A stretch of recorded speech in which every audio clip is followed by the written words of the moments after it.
자, 창세기 강해를 시작하도록 하겠습니다. 창세기 2장 4절부터 9절까지 먼저 읽고 시작합니다. 시작. 여호와 하나님이 천지를 창조하신 때에 천지에 창조된 대략이 이러하니라. 여호와 하나님이 땅에 비를 내리지 아니하셨고 경작할 사람도 없었으므로 들에는 초목이 아직 없었고 밭에는 채소가 나지 아니하였으며 안개만 땅에서 올라와 온 지면을 적셨더라. 여호와 하나님이 흙으로 사람을 지으시고 생기를 그 코에 불어넣으시니 사람이 생명이 된지라. 여호와 하나님이 동방의 에덴의 동산을 창설하시고 그 지으신 사람을 거기 두시고 여호와 하나님이 그 땅에서 보기에 아름답고 먹기에 좋은 나무가 나게 하시니 동산 가운데에는 생명나무와 선악을 알게 하는 나무도 있더라. 아멘.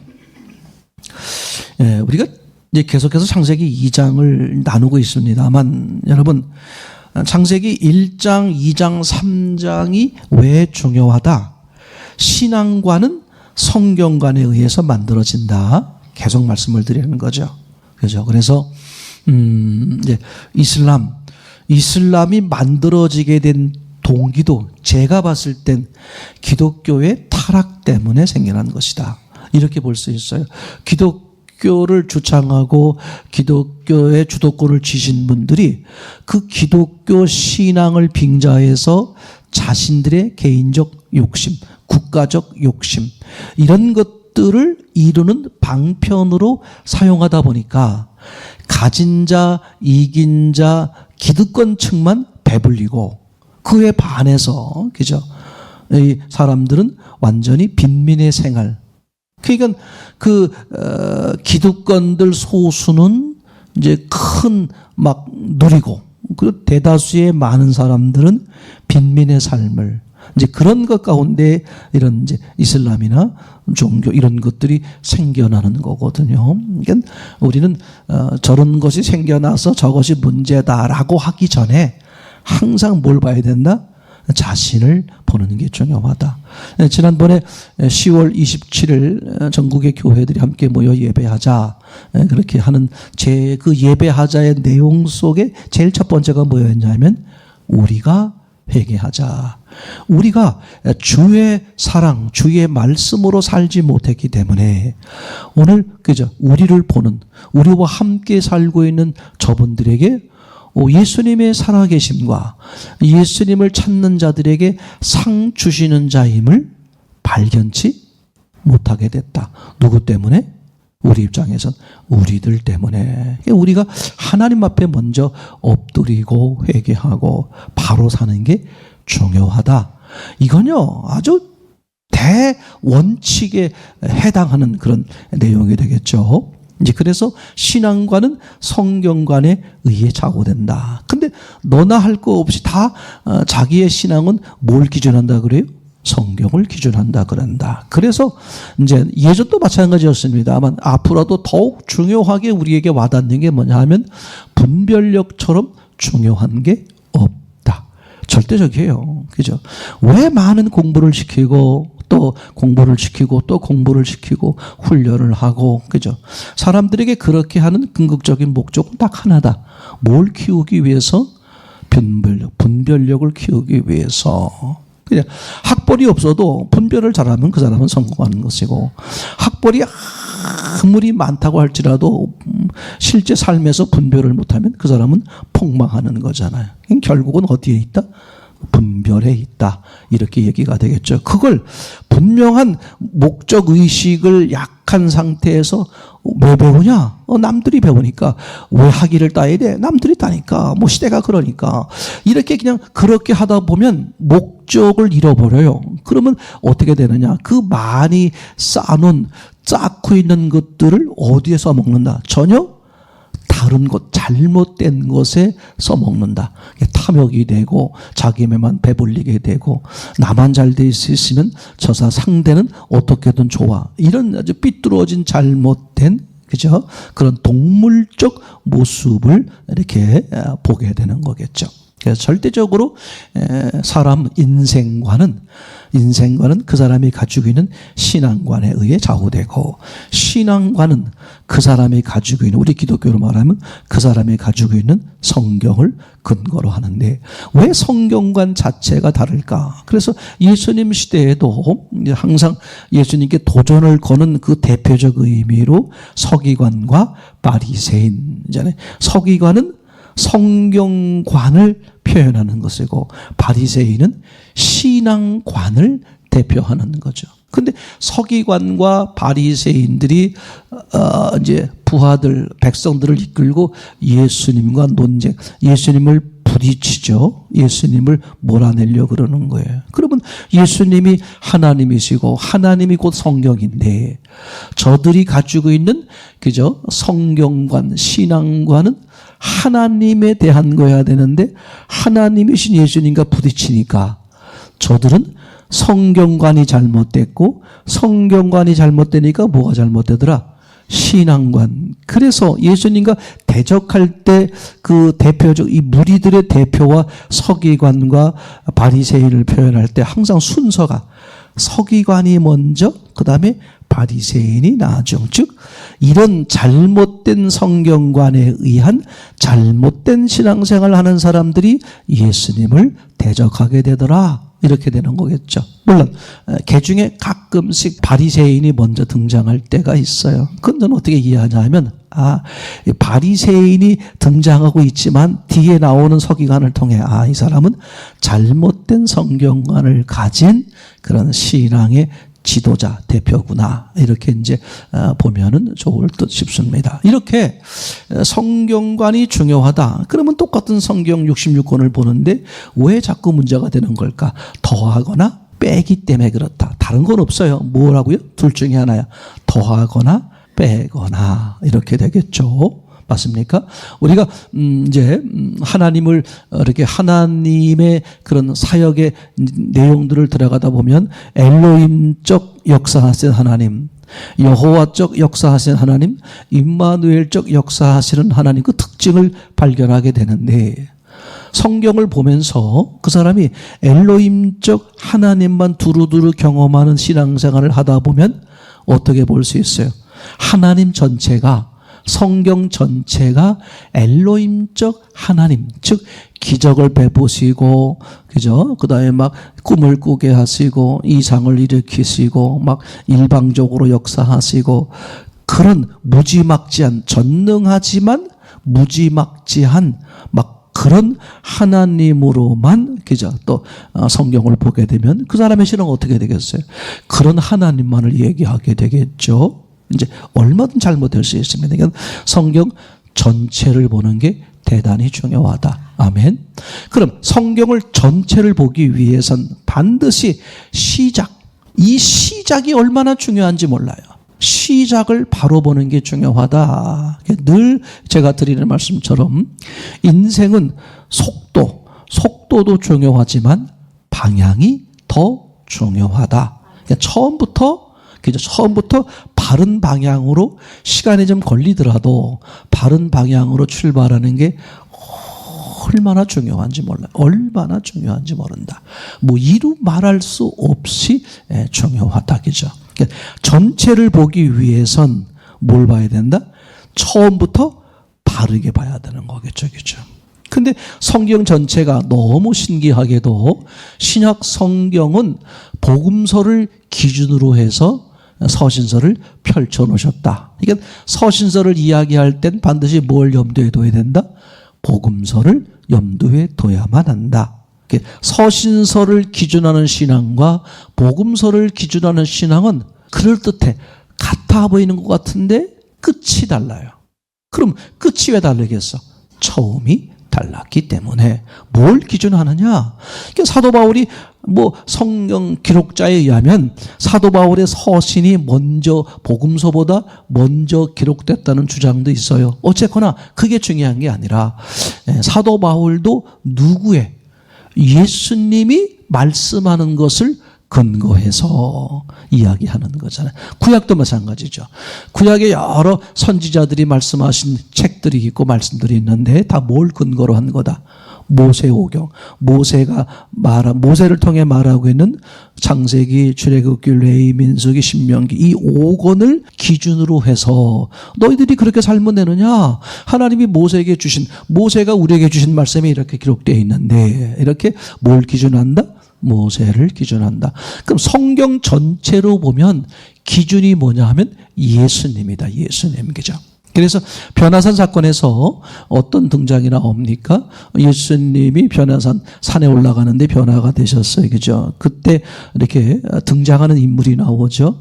모세, 엘리야. 그죠? 예수님. 그죠? 그때 구름이 막 휘감으면서 하늘에 들리는 음성이 뭐였습니까? 너희는 저의 말을 들으라. 그래가지고선 저의 말을, 누구의 말을 들으라는 거야? 구름이 거치고 났는데 누구밖에 없더라? 예수님. 그러니까 모세와 엘리야 그러면 구약이죠. 구약. 그러니까 구약도 초점이 뭐다?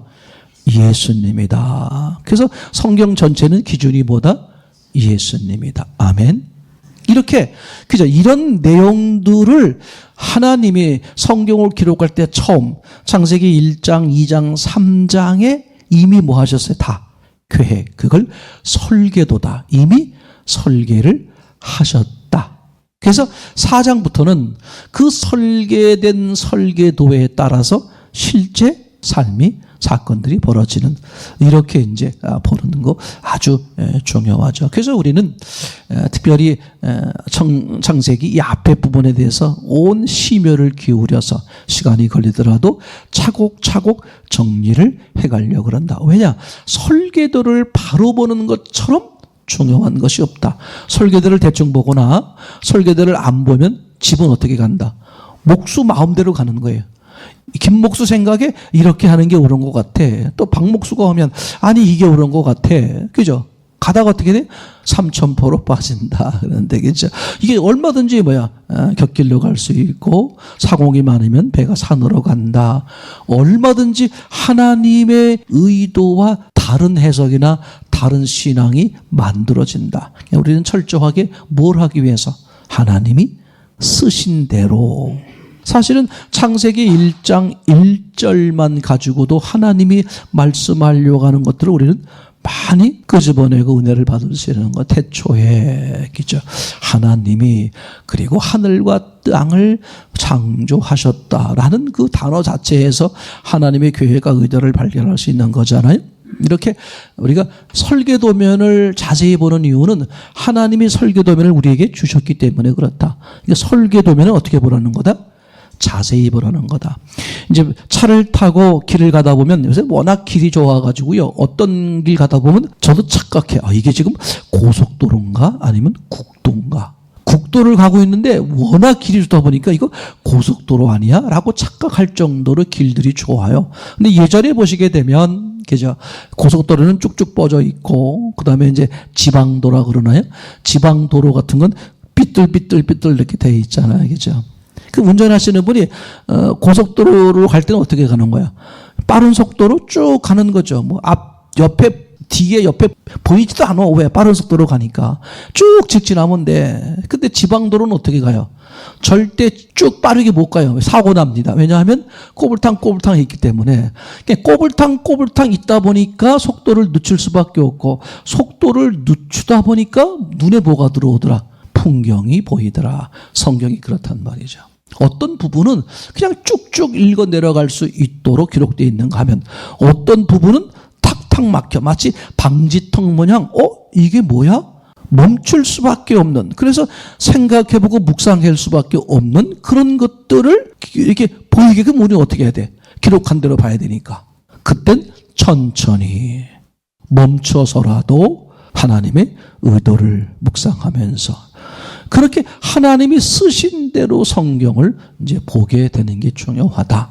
이제 그런 점에서 그래서 특별히 창세기 1장, 2장, 3장을 다룰 때는 그분이 설계도 같이 쓰셨으니까 우리가 그렇게 쓰신 그분의 의도대로 천천히 자세히 살펴서 보다 보면 어떤 일이 벌어진다. 성경 66권 전체를 보는 그런 기회가 생긴다. 왜냐하면 설계도를 보면 뭘 알 수 있어요?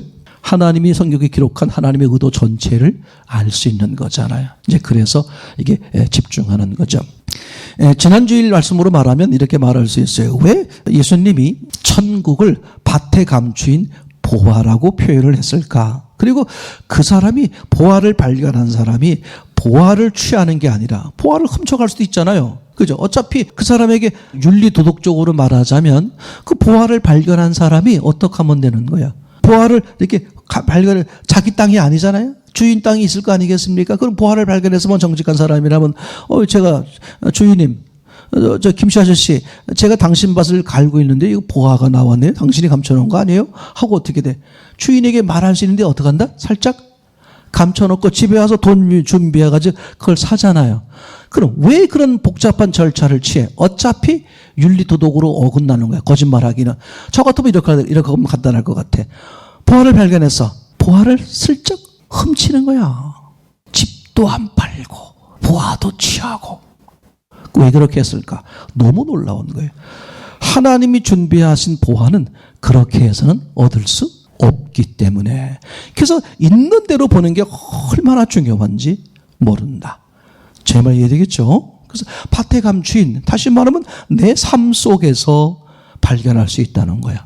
보화는 하나님이 주신 은혜요, 천국이요, 그 모든 것은 내 삶 속에 있다. 예수님 말씀하신 것처럼 천국이 어디 있습니까? 너희 가운데 있다, 그죠? 너희 안에 있다. 너희 마음에 있다.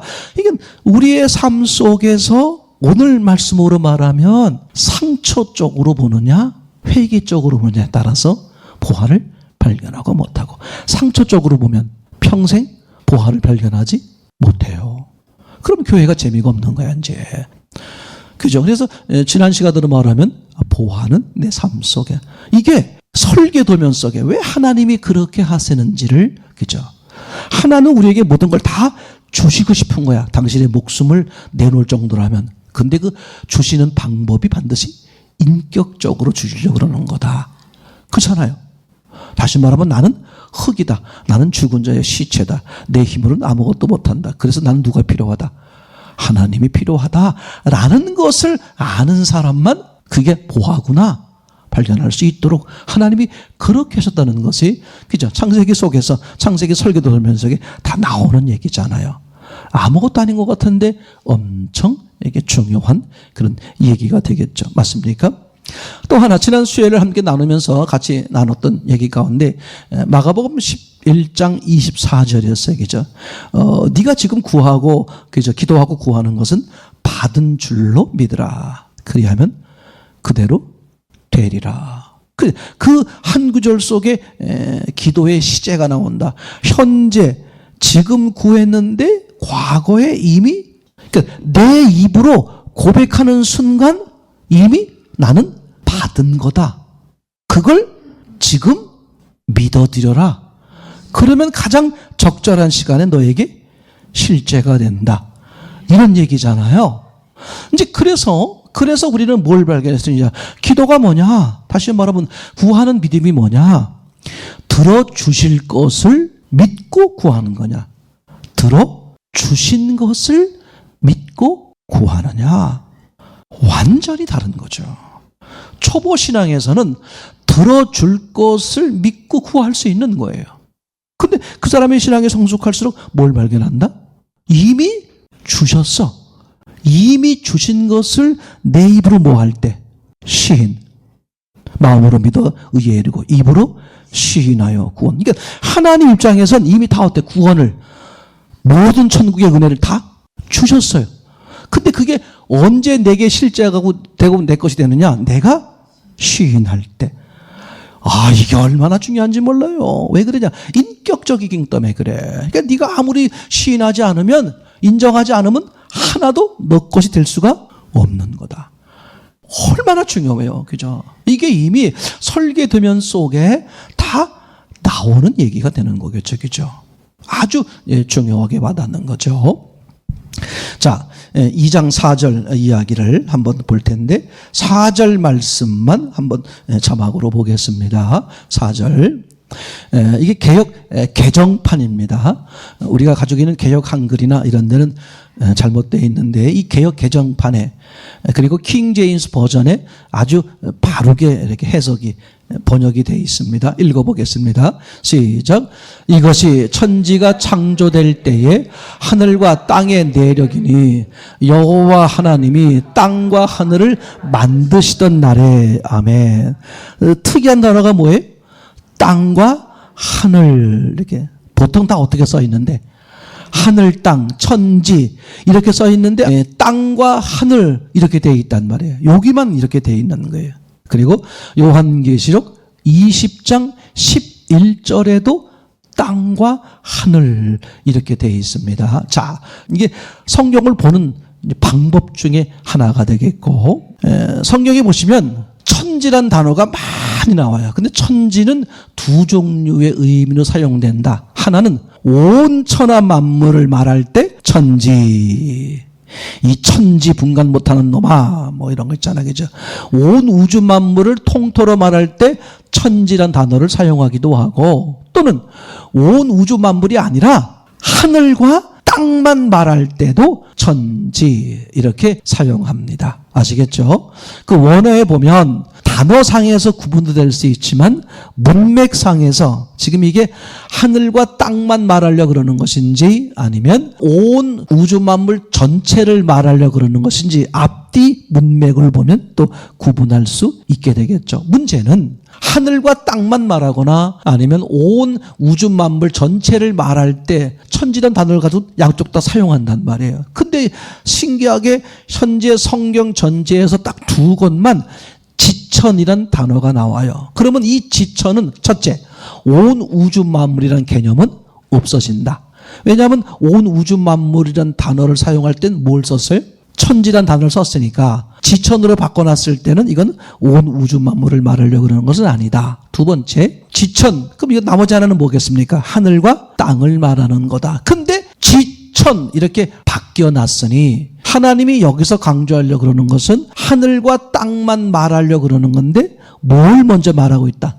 땅과 하늘 이렇게 말하고 있어요. 그래서 요한계시록 20장 11절에 보게 되면 그렇게 땅과 하늘, 땅이 없어지고 하늘이 없어진다 이렇게 나와요.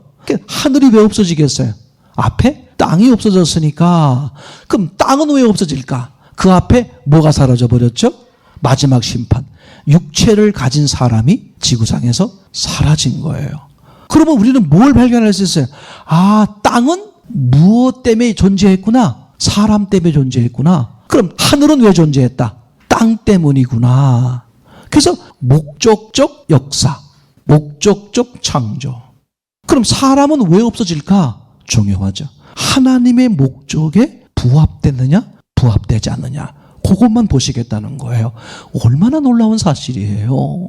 그러니까 하나님의 목적에 맞는 사람은 천국으로 이동시켰고 하나님의 목적에 맞지 않은 사람은 지옥으로 이동을 시킨 거죠. 어쨌거나 지구상에 육체를 가지고 있는 사람들이 사라져버리니까 땅이 뭐야? 할 일이 없는 거야. 회사가 있는데 회사가 망해버렸어. 그럼 과장이고 부장이고 직원이 뭐야? 쓸모가. 자동 해임되는 거잖아요. 똑같은 원리가 되겠죠. 이제 그래서 그때 없어지는데 땅이 먼저 없어지고 하늘이 나중에 없어진다. 하늘은 땅 때문에 존재한 것이고 땅은 사람 때문에 존재한 것이고 사람은 하나님 때문에 존재하는 거다. 그래서 우리 사람들은 목적이 뭐가 된다? 하나님이다. 여러분, 이게 아무것도 아닌 것 같아도 말입니다. 그래서 일부러 성경은 그 단어 하나를 바꿔놓음으로써 하나님의 의도와 설계를 다 보여주는 거죠. 근데 2장 4절을 보면 천지가 창조될 때에 하늘과 땅의 내력이니 여호와 하나님이 땅과 하늘을 만드시던 날에, 자, 우선 천지가 창조된 때에, 여기서 말하는 천지는 온 우주 만물이 창조된 때에, 이런 문맥상 이렇게 됩니다. 그 다음에 하늘과 땅의 내력이니, 내력이란 단어는 어디에만 쓴다 그랬죠? 사람이야, 사람. 근데 하늘과 땅에다가 뭘 붙여놨어? 톨레토미, 내력이란 단어를 붙였다는 말이에요. 그러면 이 톨레토미란 단어 자체가 사람에게만 쓰는 단어이기 때문에 2장 4절에서 말하려고 하는 하늘과 땅의 의미는 뭐가 돼야 된다? 사람과 관련된 이야기를 하려고 그러는 거다. 이렇게 됐죠.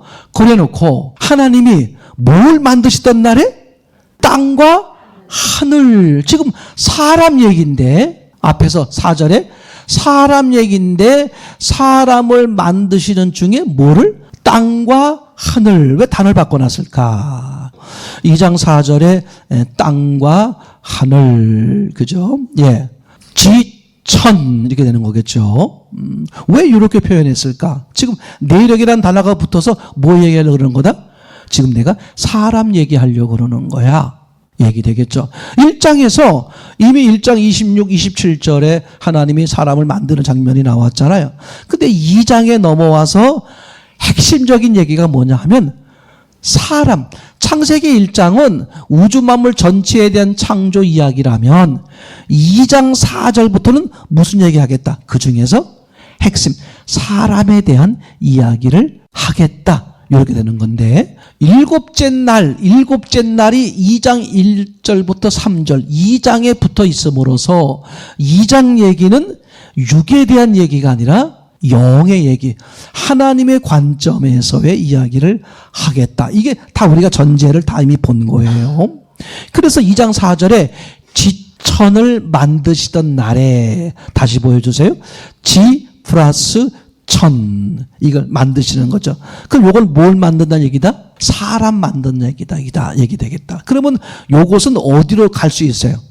창세기 2장 7절이죠. 7절에 뭐였습니까? 흙으로 사람을 지으시고 뭘로써요? 생기를 극하에 불어 사람이 생명이 됐다. 2장 7절을 함축해서 확 줄여버리면 뭐라고 표현할 수 있다? 2장 4절에 지 플러스 천. 자, 그러면 이 지천, 자막을 가만히 보세요. 이 지천, 왜 그걸 사람 만드는 얘기인데 천지, 그렇게 할 수 있을 것 같은데 왜 지천 그랬을까? 지는 어디에 해당한다?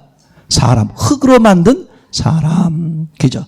천은 생기, 하나님의 영, 생기. 이렇게 이제 2장은 지금 사람에 대한, 그리고 하나님이 영적으로 어떻게 창조했는지를 보여주는 장면이니까 상당히 함축적 의미가 있겠죠. 그래서 이걸 순서를 사람이라고 할지라도 천지를 만드시던 때 이렇게 할 수 있는데, 지천 이렇게 만든 이유는 먼저 뭘 만드셨다? 사람, 육체를 사람을 먼저 육체를 먼저 만드는 거야. 육체로 말하면 육체를 먼저 만들어 놓고 뭘 하는 거예요? 하나님의 영을 집어넣는 거죠. 그죠? 그런 의미에서 천, 사람을 의미해서 지, 또는 육을 먼저 만드는 걸 통해서 지, 그 다음에 영을 만드는 걸 통해서 천. 이렇게 이미 2장 7절에서 사람을 어떻게 만들 것인지를 우리에게 표현하는 것이고, 더 나아가서 왜 사람을 이렇게 만들었는지를 설명하려고 하는 거겠죠. 자, 그러면 이 지, 곧 사람이죠. 흙으로 만든 사람이죠. 이것은 곧 창세기 1장 2절로 말하면 뭐가 되는 거예요? 흙이야, 흙. 그래서 하나님이 없는 사람은 성경은 뭐라고 말한다? 여러 가지로 표현하지만 그 중에 하나가 뭐다? 너는 흙이니, 흙으로 돌아간다. 흙이란 말이에요. 그럼 하나님이 만드신 흙의 특징이 뭐다? 혼돈, 공허, 흑암. 이게 중요합니다. 하나님이 없는 사람은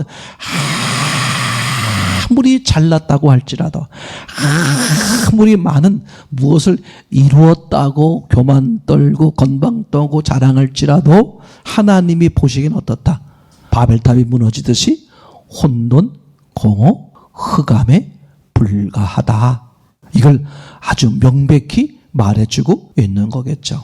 여기까지 이해가 되겠습니까? 자, 그러면 2장 7절 사람 플러스 생기, 이 사람은 뭘로 된 거예요?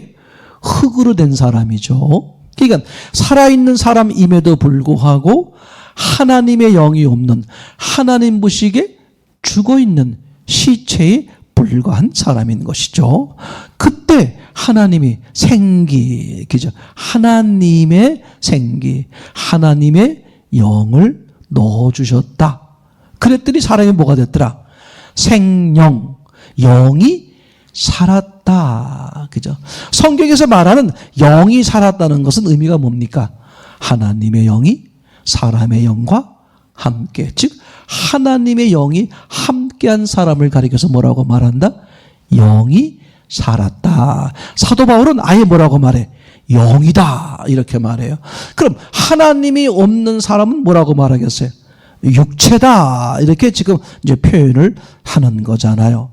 얘기가 되겠죠. 그러니까 하나님은 의도적으로 지금 사람에게 이렇게 말하고 있는 것이죠. 자, 그러면 사람 더하기 생긴데, 그럼 사람, 즉 흙으로 만든 사람은 어떤 모습이란 말이냐? 조금 전에 말씀드린 것처럼 창세기 1장 2절로 말하면 혼돈, 공허, 흑암의 모습이고, 그것을 창세기 2장에서 이야기해보면 5절부터 6절까지의 모습이 뭐다? 그게 흙으로 된 사람의 모습이다. 자, 5절부터 읽어보겠습니다. 시작. 여호와 하나님이 땅에 비를 내리지 아니하셨고 경작할 사람도 없었으므로 들에는 초목이 아직 없었고 밭에는 채소가 나지 아니하였으며 안개만 땅에서 올라와 온 지면이 적셨더라. 그죠? 지금 이 모습이 어떤 상태라고 말할 수 있냐면 창세기 1장 2절에 혼돈, 공허, 흑암의 모습이라고 표현을 해볼 수 있는 거죠. 자, 그러면 이제 5절부터 보게 되면 비를 내리지 아니하셨고 땅을 갈 사람들이 없었으므로 들에는 초목이 없었고 밭에는 채소가 나지 아니하였으며 안개만 땅에서 올라와 온 지면에 적셨더라. 이거를 이제 객관적 사실적 입장에서 보면 창세기 1장의 창조의 순서와 다르게 보인다. 모순처럼 보이는 거잖아요. 왜냐하면 창세기 1장의 창조 순서는 아시는 것처럼 땅이 만들어지고 식물이 만들어지고 또 이제 뭐 조류, 어류, 조류, 그 다음에 포유류, 그 다음에 마지막에 사람이 만들어지는 그런 모습으로 순서가 되어 있잖아요. 근데 2장에는 지금 어떻게 되어 있습니까? 땅을 갈 사람도 없으므로 들에는 초목이 아직 없었고 초목도 없고 채소도 없는데 베란간에 뭐가 만들어져? 사람. 그러면 2장에서는 초목과 채소보다 뭐가 먼저 만들어졌다? 사람이 먼저 만들어졌다. 순서가 다른 거죠. 아니 1장과 2장이 다르지 않느냐. 그래서 성경에 편집서를 많이 이야기합니다. 바벨론에 끌려가 가지고 70년 노예 생활하고 돌아왔을 때 이스라엘 사람들 유대 쪽에 왔을 때 아무것도 없었다. 근데 이제 가장 시급한 게 뭐다? 옛날 전쟁은 무슨 전쟁이다? 신들의 전쟁이니까 우리 여호와 신이 바벨론 신에게 진 거야. 그 신들의 전쟁이거든요. 이게 돌아왔는데 이들을 이스라엘 사람들을 빨리 회복시키려니까 뭐를 빨리 흥왕시켜야 돼? 종교죠, 종교. 그래서 이제 신에 대한 경전, 여호와에 대한 경전을 아무래도 빨리 만들어야 되겠다. 그래서 시급하게 짧은 시간 안에 만들다 보니까 어떤 일이 벌어졌다. 서로 성경 안에 내용이 부딪히는 잘못된 오류가 생긴 거다. 그런 편집서를 얘기하시는 분들도 계신다. 직접 못 봤는데 그런 학자들 사이에 그런 분도 계신다고 얘기를 해요. 근데 이거는 1장은 객관적 사실을 창조한 거라면 2장은 사람에 대해서 창조를 다시 얘기하는 거고, 두 번째는 어느 관점에서? 하나님, 영의 세계 관점에서 다시 얘기하는 거다. 사람이 없는데 식물이 있다고 한들 또는 동물이 뭐가 있다고 한들 무슨 의미가 있느냐? 즉 하나님은 지금 계속 초점이 어디에 있다? 사람. 내 관심은 사람을 위해서 온 우주 만물을 만들어 놨지만 거기에 관심 있는 게 아니야. 뭘? 사람. 야, 사람이 아직 없는데 해, 달, 별이 무슨 의미가 있어? 동물이 무슨 의미가 있어? 이런 거에 지금 무슨 뜻인지 알겠죠? 그건 어떤 관점이야? 사람을 너무너무 목적하고 사랑하는 관점에서 그런 하나님이 여호와죠. 그래서 2장 4절부터는 여호와가 이렇게 말하는 거예요. 사랑의 하나님이 오직 사람에게만 목적하고 관심 있어 하는 하나님을 표현할 때 종종 뭐라고 표현한다? 여호와. 그죠? 아주 중요하게 설명을 우리에게 해주는 것이죠. 이거를 못 보니까 단순히 기록한 것만 보고 창세기 1장과 2장이 순서가 잘못됐다. 성경은 가짜다. 후에 제자들이 막 그냥 막 모순처럼 만들었다. 이런 얘기를 하는 거거든요. 근데 전혀 그런 얘기가 아니라 어떻게 하셨다? 1장도 하나님이 2장도 하나님이 기록하셨는데 왜 모순처럼 기록했느냐? 모순처럼 기록함으로써 뭘 강조하려고 그러는 거야? 내가 너희 눈에 보이는 이 온 우주 만물 어마어마하게 끝이 너희가 지금 아무리 과학이 발달해서도 우주 끝도 못 가봤잖아.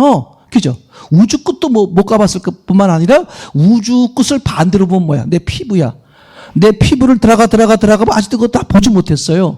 피부를 막 확대해서 보니까 뭐가 있는 거야? 근데 또 확대해 보니까 또 다른 세계가 있어. 또 확대하니까 다른 세계. 아직도 끝이 우주 끝을 못 보듯이 피부 끝을 못 봤어. 그런 정도의 너희가 어떻게 하나님을 알 수 있겠느냐 하면서 하나님이 너희가 얼마나 큰지 얼마나 깊은지 다 알지 못하는 이 우주조차도 난 관심 없어. 왜? 이 우주가 왜 있는 거야? 사람 너 때문에 너를 위해 만들어서 나는 관심이 오직 너에게만이야. 그러니까 하나님의 관심은 누구에게만? 나에게만. 근데 나는 하나님을 이용해서라도 관심이 어디 있어? 우주야. 내 땅, 내 이름으로 된 땅이 좀 없으면 좋겠는데 뭐가 그저 이게 인간이잖아요. 그죠? 얼마나 중요하고 얼마나 우리에게 와닿게 말씀하는 거냐는 말이죠. 얘기되겠죠? 그러니까 지금 하나님의 관심은 초목이 없고 열매가 없고 이게 문제가 아니라 뭐가 없기 때문에 내가 목적하는 사람이 없으니 사람을 위해 만든 초목이든 열매든 동물이든 무슨 의미가 있느냐라는 그런 관점에서 이 장을 지금 이야기하는 거다. 얘기되겠죠. 그래서 이것을 창세기 2장 4절에 땅과 하늘을 창세기 2장 7절로 말하면 흙으로 된 사람이 땅에 해당하는 것이고 그 다음에 하늘 이것은 하나님의 영 이렇게 영적 개념으로 볼 수가 있고 실제로 창세기 2장 7절에 흙으로 된 사람의 모습은 그죠? 그것은 5절 6절에 표현되어 있는 것처럼 비를 내리지 않고 초목도 없고 채소도 하지 않고 안개만 자욱한 그게 1장 2절에 혼돈 공허 흑암의 모습과 동일한 이런 모습으로 우리에게 지금 말씀을 해주고 계시는 것이다. 얘기되겠죠? 자, 이제 그 다음에 7절. 그래서 하나님이 궁극적으로 목적하는 것은 뭐다? 생기가 들어있는 사람. 여기서 우리가 이제 조심하고 넘어가지 말아야 될 아주 중요한 요소가 뭐냐 하면 하나님이 인격적이라고 그랬잖아요. 그죠? 인격적으로 뭐 하고 싶은 거예요? 임마누엘 하고 싶은 거야. 근데 2장 7절은 지금 어떤 모습이에요? 하나님이 일방적으로 임마누엘한 모습이죠.